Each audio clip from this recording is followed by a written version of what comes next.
Selamat pagi Bapak, Ibu, dan saudara-saudara sekalian. Hari ini 10 Desember 2021, hari Jumat masa Advent kedua. Bacaan pertama. Sekiranya engkau memperhatikan perintah-perintahku. Pembacaan dari kitab Yesaya. Beginilah firman Tuhan, penebusmu, yang Maha Kudus, Allah Israel. Akulah Tuhan Allahmu, yang mengajarkan hal-hal yang berfaedah bagimu, yang menuntun engkau di jalan yang harus kau tempuh. Sekiranya engkau memperhatikan perintah-perintahku, maka damai sejahteramu akan seperti sungai yang tidak pernah kering, dan kebahagiaanmu akan terus berlimpah seperti gelombang-gelombang laut yang tidak pernah berhenti. Maka keturunanmu akan seperti pasir, dan anak cucumu seperti kersik banyaknya. Nama mereka tidak akan dilenyapkan atau ditiadakan dari hadapanku. Demikianlah sabda Tuhan. Bacaan Injil. Pembacaan diambil dari Injil Matius. Yesus berkata kepada orang banyak, "Dengan apakah akan kuumpamakan angkatan ini? Mereka itu seumpama anak-anak yang duduk di pasar dan berseru kepada teman-temannya, 'Kami meniup seruling bagimu, tetapi kalian tidak menari. Kami menyanyikan kidung duka, tetapi kalian tidak berkabung.' Sebab Yohanes Pembaptis datang, ia makan dan tidak minum, dan mereka berkata, 'Ia kerasukan setan.'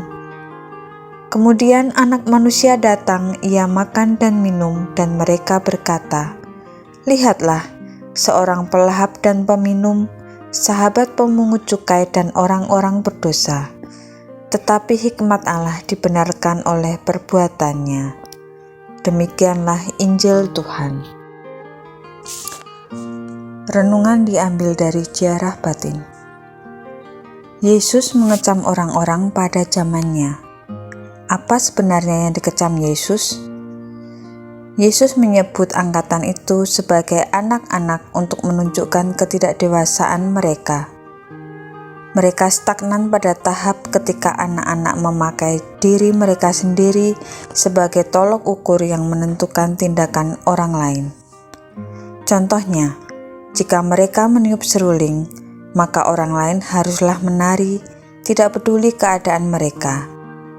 Jika mereka menyanyikan kidung duka, mereka haruslah berkabung mengikuti kehendak anak-anak itu. Bukan hanya kehendak mereka yang dijadikan tolok ukur, tetapi juga selera dan perasaan mereka. Misalnya, ketika Yohanes Pembaptis tidak makan dan tidak minum, ia dicap kerasukan setan. Apakah itu berarti yang waras adalah mereka yang makan dan minum? Juga tidak, karena Anak Manusia datang dan ia makan dan minum, tetapi dia dicap seorang pelahap dan peminum. Berhadapan dengan orang seperti ini, semuanya serba salah.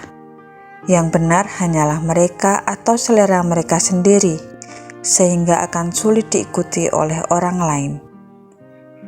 Pada masa Advent ini, kita diundang untuk bertobat, yaitu tidak menjadikan diri sendiri sebagai tolok ukur untuk diikuti oleh orang lain. Yang harus menjadi tolok ukur dan penentu tindakan kita ialah kehendak Allah. Tuhanlah yang menentukan jalan-jalan yang harus kita tempuh.